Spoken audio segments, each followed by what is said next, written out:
Michael. Thank you for welcoming me into your day. Today I want to share with you a devotional by reflecting on God's holiness. Biblically, theologians define holiness of God as set apart and distinct from all of creation. With that in mind, let's read two passages together, one in the Old Testament, another in the New. First is Isaiah chapter 6, verses 3 and 5.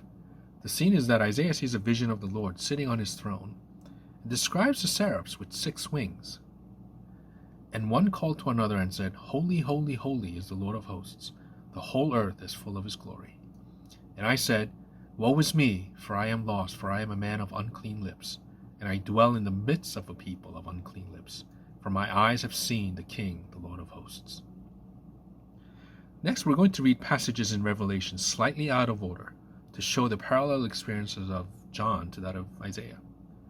John, like Isaiah, sees the Lord sitting on his throne, witnesses 4 living creatures with 6 wings, who, and day and night, they never cease to say, Holy, holy, holy is the Lord God Almighty, who was and is to come. When I saw him, I fell at his feet as though dead. This is Revelation chapter 4, verse 8, and chapter 1, verse 17. 2 very similar visions, and at cursory glance, it's rather a strange vision. But once we look and study what is being shown, we see an incredible episode of even faithful heavenly beings covering their eyes and feet in reverence to proclaim, Holy, holy, holy is the Lord.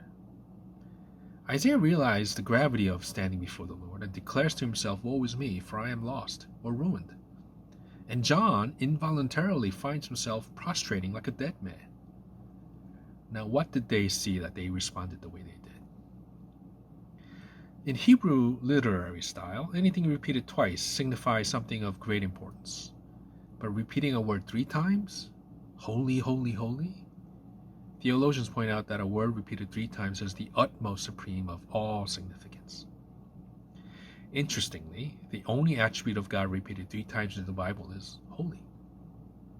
A few thoughts and observations.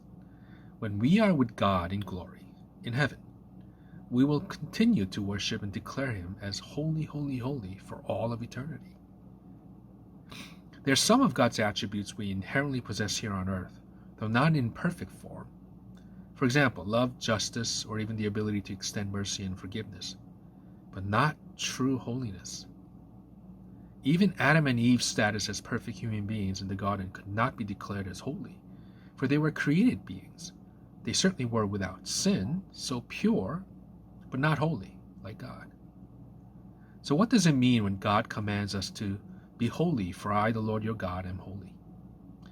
I think for us to be holy is more than just about seeking purity or victory over sin, but to be like God in all other attainable character attributes, like love, justice, patience, long-suffering, forgiving others, remembering others' wrongdoings no more. So I'd like to leave you with 3 questions for us to meditate on, followed up by an illustration that I hope will drive this home. 1, have we cheapened our understanding of the holiness of God?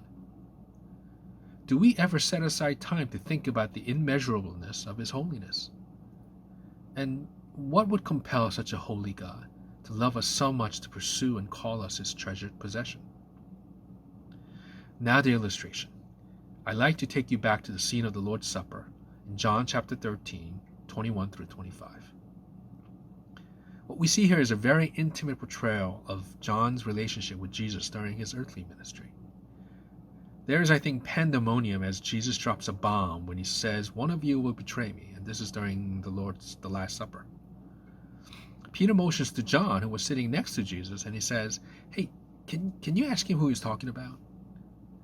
So the text explained that John leans back against Jesus, touching him on his bosom, and asks, Lord, who is it?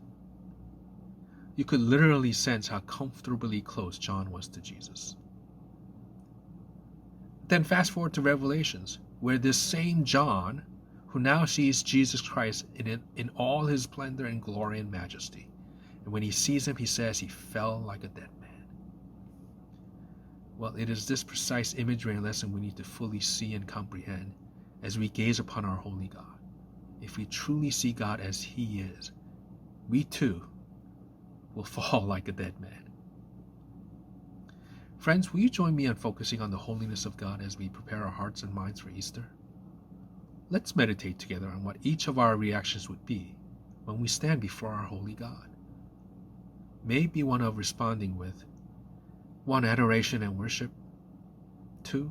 Humble gratefulness for Christ our King, who imputed his holiness unto us, that we may dwell in the house of the Lord forever, and 3. May we be compelled to share the great news of Jesus Christ's gospel with all those around us. Thank you for listening, and have a great day.